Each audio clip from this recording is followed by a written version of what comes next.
Comme vous le savez, nous avons échangé. Manuel Valls, qui vous aurait sans doute répondu s'il n'était pas lui-même en déplacement aujourd'hui, s'est penché sur la question et nous sommes prêts à réparer, je dirais, cet écart par rapport à certains de pays européens qui, eux, dès l'origine, ont intégré les territoires ultramarins dans la couverture, la protection offerte par ce traité.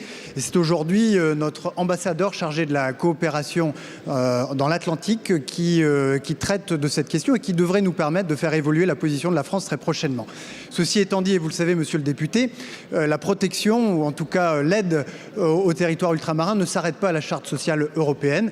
Et ma collègue Amélie de Montchalin me faisait justement remarquer que dans un contexte budgétaire qui est pourtant particulièrement exigeant, eh bien, les crédits consacrés à la mission Outre-mer ont été relevés de 760 millions d'euros en autorisation d'engagement et 450 millions d'euros en crédit de paiement par rapport au projet de loi de finances 2025 dans les discussions budgétaires, notamment fléchées sur la convergence, la continuité territoriale, l'aide aux entreprises ou au redressement des collectivités. Donc vous le voyez, que ce soit dans la discussion budgétaire ou au Conseil de l'Europe, la France est tout entière impliquée et la métropole n'est pas indépendante de ces territoires d'outre-mer. Merci beaucoup, monsieur le ministre.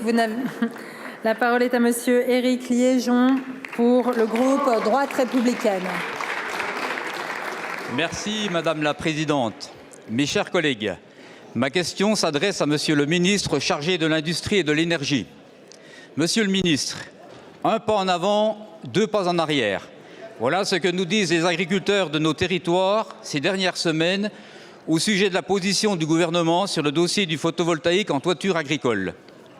Alors que votre prédécesseur annonçait le 5 avril 2024 des mesures pour accélérer le déploiement des panneaux solaires, vous revenez à peine 10 mois plus tard sur le tarif bonifié de rachat de l'électricité solaire, le faisant passer de 105 € par mégawattheure à 80 € pour les projets d'une puissance comprise entre 100 et 500 kW crête.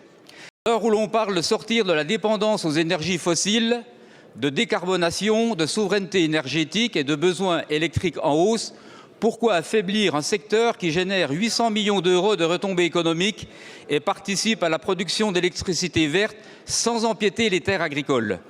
La baisse du tarif, couplée à l'obligation de recourir aux appels d'offres dès 2026, menace non seulement la rentabilité économique de ces futures installations, mais aussi les compléments de revenus non négligeables qu'elle procurerait aux agriculteurs. Sans retour en arrière, cette décision va stopper les investissements dans ce secteur et portera atteinte à la compétitivité de nos exploitations agricoles. Par ricochet, les entreprises spécialisées dans l'installation de panneaux solaires seront également impactées. Monsieur le ministre, alors que le monde agricole a déjà connu bien des turbulences ces derniers mois, comment justifiez-vous cette volte-face? Quelles solutions comptez-vous apporter à nos agriculteurs pour garantir la pérennité de leurs projets photovoltaïques et ainsi les encourager à rester acteurs de la transition énergétique? Merci beaucoup, monsieur le député.